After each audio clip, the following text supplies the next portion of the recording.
मेरे प्रिय विद्यार्थियों, मेरा नाम मीना गोस्वामी है। आप सबका स्वागत है आपका अपना channel professor Ankit for PCS पर। आप सब कैसे हैं? मैं आशा करती हूँ आप सब बहुत अच्छे होंगे। आप सबको राधे राधे, जय श्री कृष्णा। आज का टॉपिक है व्यंजन संधि के बारे में हम लोग पढ़ेंगे। व्यंजन संधि है क्या, उसके बारे में पढ़ेंगे। व्यंजन संधि पढ़ने से पहले मैं आपको कुछ इन्फॉर्म करना चाहती हूँ। जो विद्यार्थी इस वीडियो को फर्स्ट टाइम देख रहे हैं तो मैं उनसे अनुरोध कर रही हूँ, इसकी जितनी भी पिछली की क्लासेज आप उसे देख लीजिए, जिससे आने वाला लेक्चर आपको अच्छी तरीके से समझ पाएंगे। और जो मेरी क्लासेज चलती है वो सोमवार, बुधवार और शुक्रवार चलती है। और हम लोग संडे को प्रैक्टिस सेट लेके आते हैं, जिससे आप लोगों का जितना भी अभी हम लोग पढ़े हैं अभी तक, वो सबका मैं प्रैक्टिस सेट कराती हूँ, जिससे आप लोगों का डाउट क्लियर हो, आप अच्छी तरीके से अपना एग्जाम क्वालिफाई करें। चलिए, व्यंजन संधि पढ़ने से पहले प्लीज़ आप इसे लाइक कर दीजिए, सब्सक्राइब कर दीजिए। सब्सक्राइब के बगल में बेल आइकन की बटन है, आप उसे प्रेस कर दीजिए, जिससे आने वाला नोटिफिकेशन आप तक पहुँच सके। और भी बच्चों के पास आप इसे शेयर कर दीजिए, जो भी विद्यार्थी इसका लाभ ले सकें। ठीक है गाइज, अब हम लोग आते हैं व्यंजन संधि। व्यंजन संधि पढ़ने से पहले हम लोग थोड़ा सा पढ़ लेते हैं संधि। संधि कितनी होती है तो आपको पता होना चाहिए। संधि 3 होती हैं। एक आपकी स्वर संधि हो गई, व्यंजन संधि हो गई, विसर्ग संधि हो गई। अच्छा, स्वर संधि के बारे में हम लोग पिछले क्लासेस में क्या पढ़े? स्वर संधि की थोड़ी सी मुझे आप डिफिनेशन बता दीजिए, क्या होती है। कहने का मतलब ये चीज़ है, जो स्वर संधि होती है, किसी स्वर का मेल किसी स्वर से होता है, किसी स्वर का मेल किसी स्वर से होता है, तो उससे क्या उत्पन्न होता है? विकार उत्पन्न होता है। उसी को हम क्या कहते हैं? संधि कहते हैं। ठीक है जी? उसी के अंतर्गत आते हैं। ठीक है, उसी को हम क्या कहते हैं? संधि कहते हैं। संधि कितनी होती है? अगर मैं संधि की बात करूँ तो संधि 5 होती है। स्वर संधि कितनी होती है? 5 होती है। अगर मैं स्वर संधि की बात करूँ तो स्वर संधि कितनी होती है? 5 होती है। एक आपकी दीर्घ हो गई, दीर्घ की बात आपकी आती है गुड़ आती है। ठीक है, गुड़ स्वर संधि। गुड़ की बाद वृद्धि आती है। वृद्धि की बात आपको आती है यड़ संधि आती है। कौन सी संधि आती है? यड़ आती है। यड़ की बाद अयादि संधि आती है। ठीक है जी? तो ये जितनी भी संधियां हैं हम लोग पिछली क्लासेस में पढ़ चुके हैं। आज हम लोग को पढ़ना है स्वर संधि के बारे में पढ़ेंगे। स्वर संधि के बारे में पढ़ेंगे। तो स्वर संधि कौन सी है? प्लीज गाइज आप लोग पेन कॉपी लेके बैठिए और आप लोग सब जितने भी की पॉइंट आप उसे नोट डाउन करते चलिए, जिससे आप लोगों को अच्छी तरीके से समझ में आ पाएंगे। और आप पेपर के समय बस आप रिवीजन करोगे और अपना करके चले आओगे। ठीक है, तो आपकी कोई भी संधि गलत नहीं होगी अगर आप बड़े ध्यान से पढ़ोगे। व्यंजन संधि थोड़ी सी कठिन है, और अगर आप उसे पढ़ लोगे, मैं इसे आपको ट्रिक बता दूंगी, जिससे आप लोग अच्छी तरीके से व्यंजन संधि भी कर पाएंगे।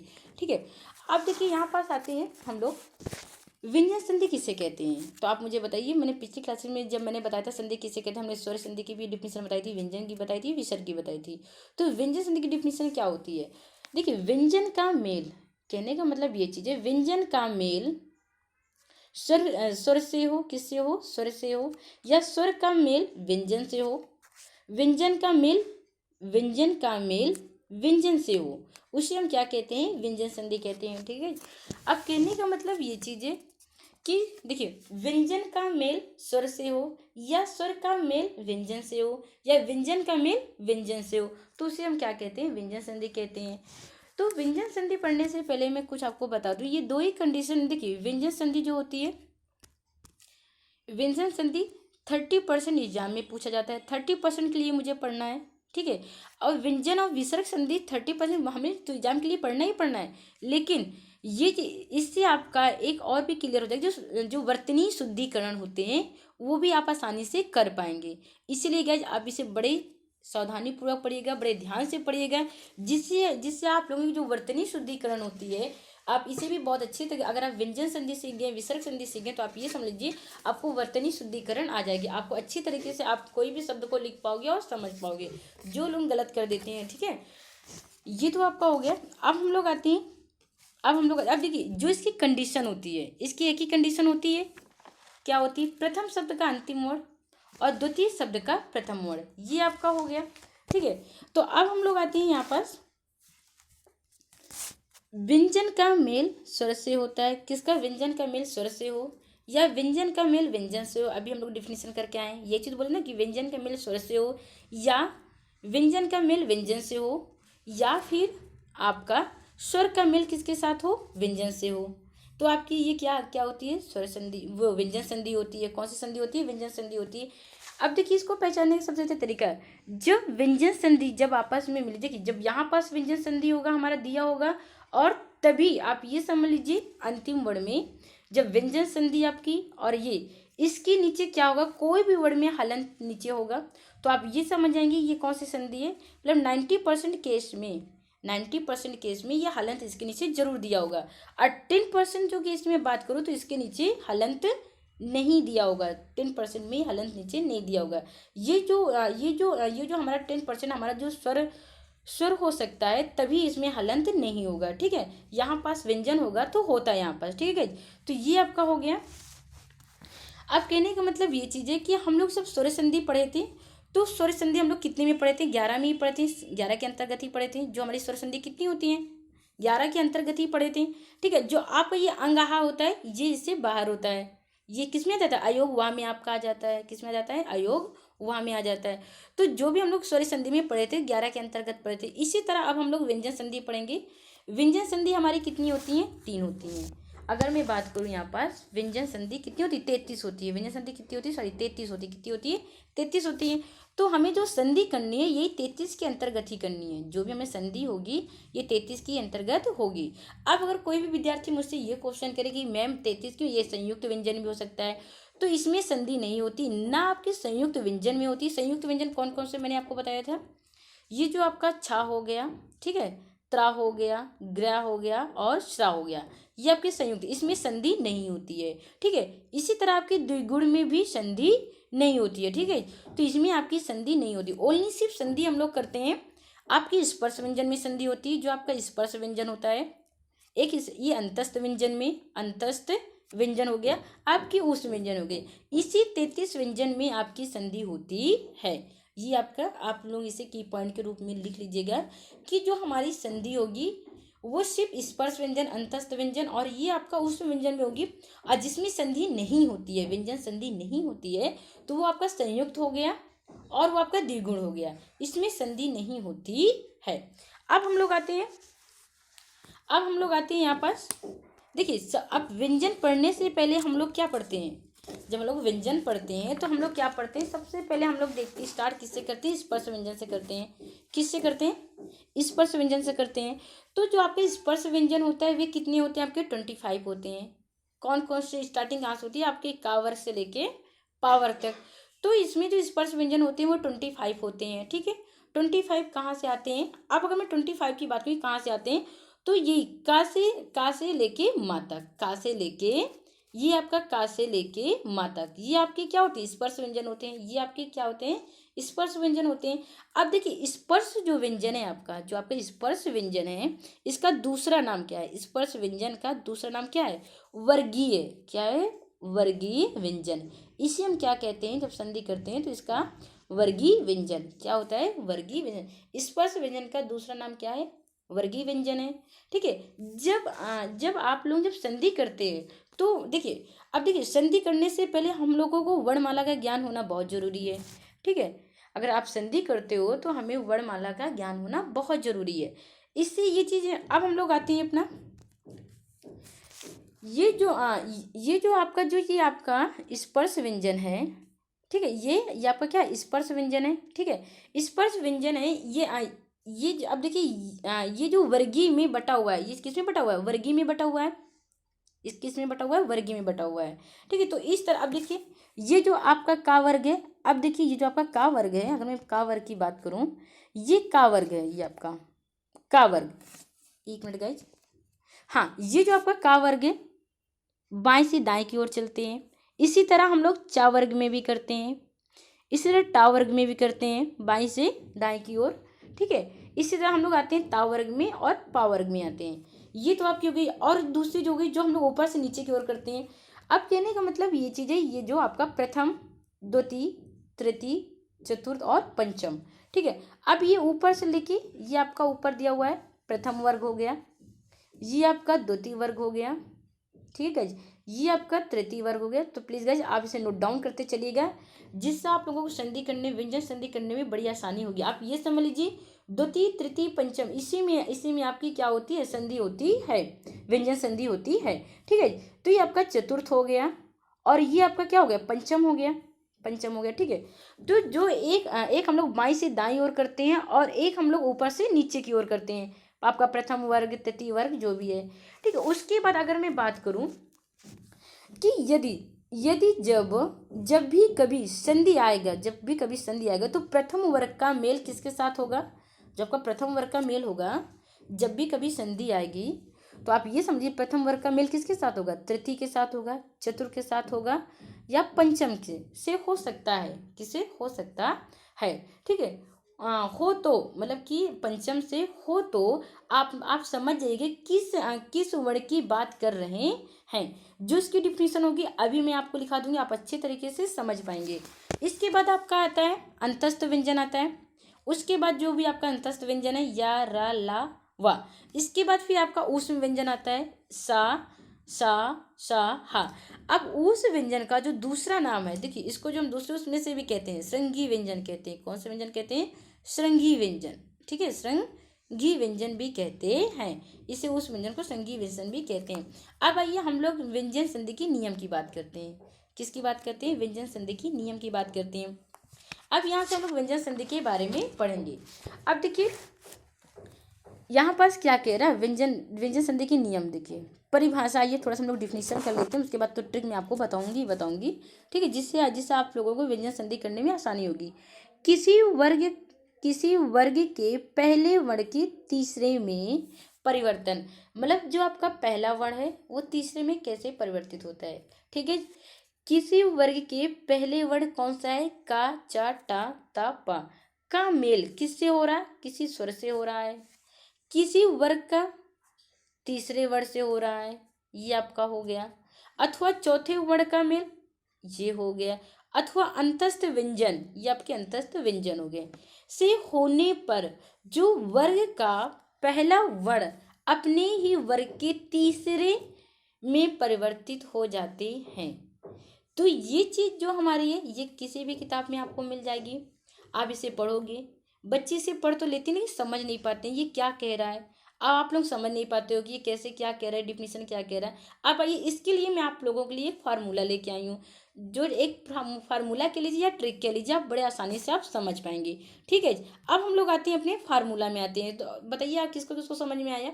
इसे अगर आपको नोट डाउन करना है तो आप लोग नोट डाउन कर लीजिए, मैं आपको ट्रिक बता दूंगी, आपको व्यंजन संधि करने में बड़ी आसानी होगी, आप अच्छे तरीके से कर पाएंगे, ठीक है। अब हम लोग आते हैं अपने ट्रिक में आते हैं, ठीक है।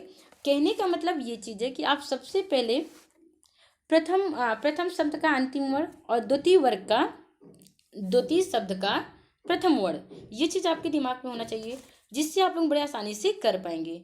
अब अगर मैं बात करूँ यहाँ पास, देखिए यहाँ पास क्वेश्चन क्या कह रहा है। अब आइए हम लोग फार्मूला में ध्यान देते हैं। किसी वर्ग का, देखिए किसी वर्ग का पहले वर्ण, ये हमारा दिया हुआ है, किसी वर्ग का पहला वर्ण का, चा, टा, ता, पा, ठीक है। तो यहाँ पास क्या बोला? का मेल किसी वर्ग के तीसरे, ये आपका ये यहाँ दिया हुआ है, का मेल किसी स्वर, ये आपका स्वर दिया हुआ है। अथवा किसी वर्ग के तीसरे, ये आपका तीसरा दिया हुआ है। का अथवा चौथे वर्ग, ये आपका चौथा दिया हुआ है। अतः यहाँ पास दिया हुआ है अंतस्थ व्यंजन, ये आपका अंतस्थ व्यंजन दिया हुआ है। कहने का मतलब ये चीज है, पहले वर्ण का, ये जो आपका पहला वर्ण है, ठीक है, ये का, चा, टा, ता, पा, ये पांचों का मेल किसके साथ होता है? स्वर, या स्वर के साथ होगा, तीसरे के साथ होगा, चौथे के साथ होगा, या अंतस्थ व्यंजन के साथ। अगर इसमें कभी भी कोई आए तो आप ये समझ लीजिएगा, यहाँ पास ये जब आपस में मेल करेंगे, ये सब आपस में क्या करेंगे? मेल करेंगे, ठीक है। तो जब ये आपस में मेल करेंगे तो ये अपने अपने वर्ग के तीसरे वर्ण में क्या हो जाएंगे? परिवर्तन हो जाएंगे। तीसरे वर्ण में क्या हो जाएंगे? जब ये आपस में मेल करेंगे तो ये आपस में जो आपका तीसरा वर्ण होगा उसमें क्या हो जाएगा? परिवर्तन हो जाएगा। जैसे तीसरा वर्ण कौन सा है आपका? अभी यहाँ पास हम बता के आए, तीसरा वर्ण कौन सा आपका? ये आपका तीसरा वर्ण है, ये आपका, इसीलिए हम आपसे बोल रहे थे कि तृतीय चतुर्थ, इसी से आपकी संधि, व्यंजन संधि आप अच्छी तरीके से कर पाएंगे। तो आपका तीसरा वर्ण क्या है? गा हो गया, चा हो गया, डा हो गया, दा हो गया, बा हो गया। तो तीसरी जो आपका तीसरा वर्ण है उसी में वो क्या हो जाएगा? परिवर्तित हो जाएगा। क्या हो जाएगा? बदल जाएगा या परिवर्तित हो जाएगा। तो आप ये फार्मूला अच्छे तरीके से आप लिख लीजिए। जब ये आपस में मेल करेंगे, पहले वर्ण का मेल देखिए पहले वर्ण का मेल स्वर तीसरे वर्ण, चौथे वर्ण, ठीक है। अंतस्थ व्यंजन के साथ होगा, जो परिवर्तन होगा वो पहले वर्ण में होगा, जो परिवर्तन होगा वो किस में होगा, पहले वर्ण में होगा। अब देखिए का के नीचे तीसरा वर्ण क्या आता है, गा आएगा आपका। आप इसे नोट डाउन करते चलिए। चा के नीचे तीसरा वर्ण क्या आएगा, जा आएगा आपका, ठीक है गाइज। टा के नीचे तीसरा वर्ग क्या आएगा आपका, डा आएगा, यही होगा हलंत के साथ। ता के नीचे तीसरा वर्ग क्या आएगा आपका, दा होगा। पा के नीचे क्या आएगा आपका, बा होगा, ठीक है। ये आपकी ट्रिक है। आप उतनी डिफिनीशन लिखोगे आपको दिक्कत होगी, आप सिर्फ इतना क्या लिख लीजिए, ट्रिक लिख लीजिए, बस इतना आप लोगों के दिमाग में होना चाहिए।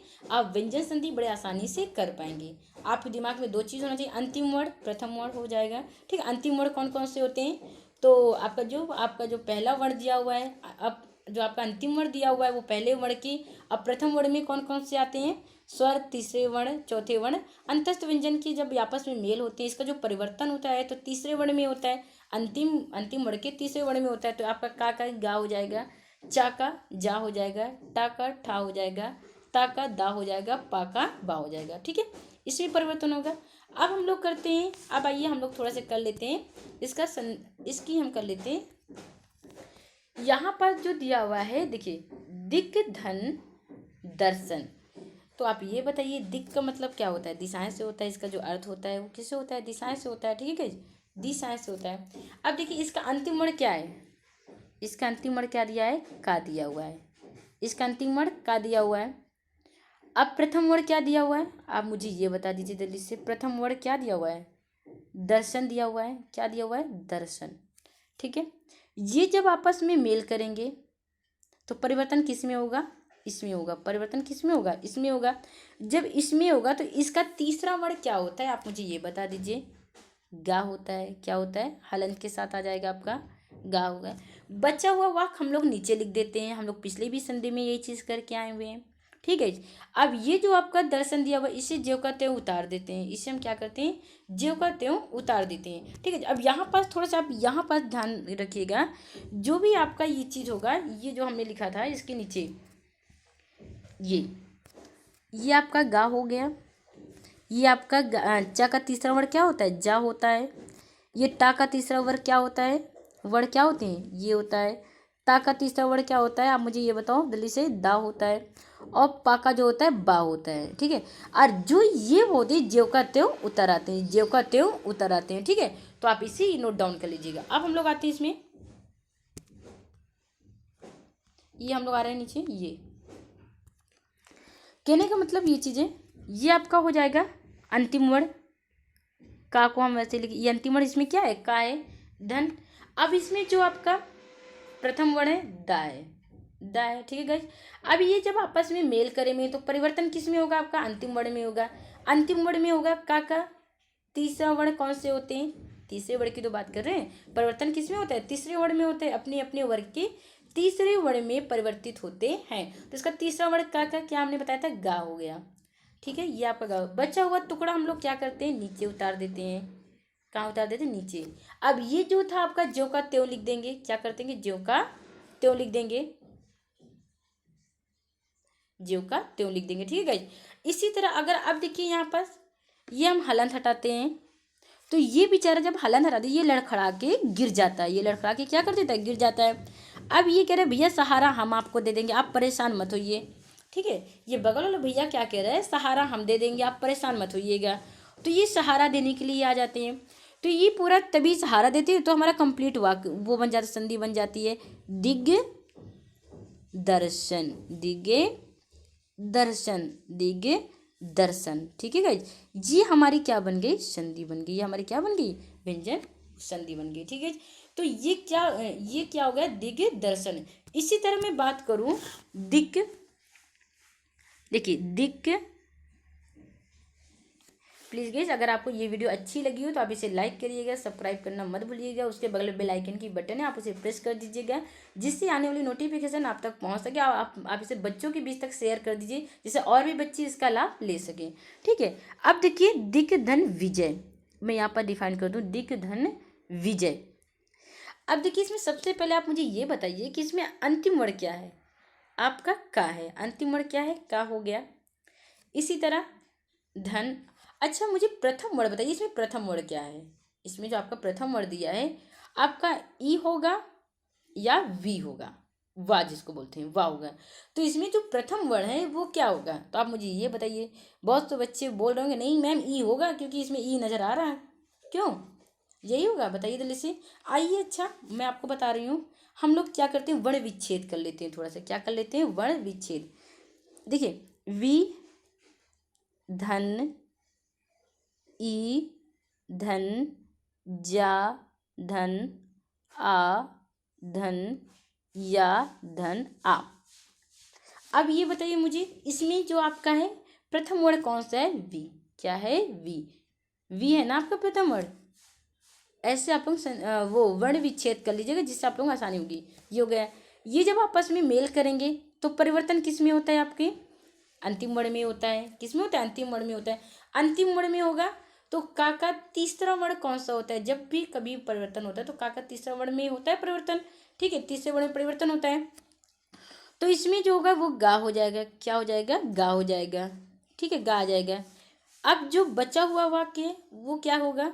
नीचे उतार देंगे हम लोग। ये जो दा बचा हुआ आपका बचा हुआ टुकड़ा नीचे आ जाएगा दी का। ठीक है गाइज। इसके बाद अब हम बात करते हैं, ये ज्यों का त्यों उतर आएगा। यही चीज था, ज्यों का त्यों आ जाएगा। ज्यों का त्यों आ जाएगा। विजय विजय। अब जब हलंत हटाएंगे हम लोग, ये लड़खड़ा के गिर जाएगा। अब ये बगल वाले भैया कह रहा है कि भाई परेशान मत हो, मैं तुम्हारा सहारा बन जाऊंगा, अब एकदम एकदम मत परेशान होना। तो ये क्या करता है, जब इसको सहारा देने के लिए चलाता है तो इसे संभाल लेता है। गा को क्या करता है? संभाल लेता है। जब ये संभाल लेता है तो ये जाके बन जाता है आपका दिग्गे विजय। दिग्गे विजय बन जाता है। क्या बन जाता है? दिग्गे विजय बन जाता है। यही तो होता है ना आपका, क्या बन जाता है? दिग्गे विजय बन जाता है। ठीक है, तो ये आपकी क्या हो गई? संधि हो गई। ये आपकी क्या हो गई? व्यंजन संधि हो गई। ये आपकी कौन सी संधि हो गई? व्यंजन संधि हो गई। ठीक है जी। अब हम लोग नेक्स्ट वीडियो में आएंगे, नेक्स्ट क्लास लेके आएंगे, उसमें हम लोग संधि और पढ़ेंगे। आप लोग प्लीज़ इसे प्रैक्टिस करते रहिएगा, रिवीजन करते रहिएगा, जिससे आप लोगों की संधि दिमाग में बैठ जाए। और आप लोग जितनी बार प्रैक्टिस करोगे आपको संधि उतनी अच्छी तरीके से समझ में आएगी, आप अच्छी तरीके से कर पाओगे। ठीक है गाइज। अगर ये आपको वीडियो अच्छी लगी तो आप इसे लाइक करिए, सब्सक्राइब करना मत भूलिएगा। उसके बगल में बेल आइकन की बटन है, आप उसे प्रेस कर दीजिएगा जिससे आने वाली नोटिफिकेशन आप तक पहुँच सके। और भी बच्चों तक इसे शेयर करिएगा जो बच्चे और भी इनका लाभ ले सकें। ओके गाइज, धन्यवाद।